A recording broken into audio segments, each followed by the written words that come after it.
In this guide, I'm going to show you how you can connect your ROG Xbox Ally X to an external monitor or TV. Before we do get into this guide, make sure to like the video and subscribe to the channel with all notifications on. If it would just help the channel and lets us know that you want more content like this, we'd greatly appreciate it. And if at any point throughout this guide you have any questions, just ask them down in the comment section below and we can help you out further. I'm going to be doing my best to reply to every single comment down there. Now, to connect your Xbox Ally X to a monitor or TV, you're going to need one of the following. You're going to need a USB-C to HDMI adapter or cable, or a USB-C to DisplayPort cable. Since most of these monitors and TVs use an HDMI, a USB-C to HDMI adapter is probably the most common option, but a DisplayPort works just as well if your monitor supports it.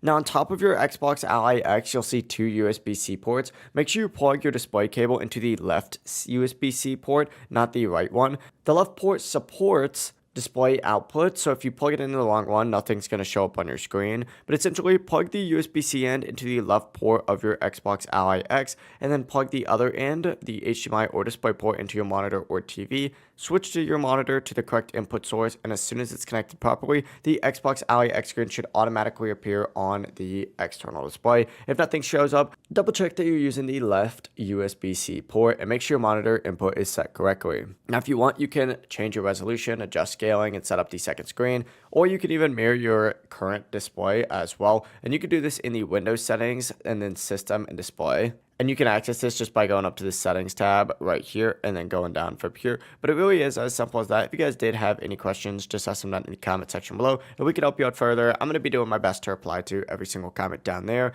Before you do leave this guide, make sure to like the video and subscribe to the channel with all notifications on. It really does help us out. Let us know that you want more content like this. We'd greatly appreciate it. Have a great rest of your day though. Peace.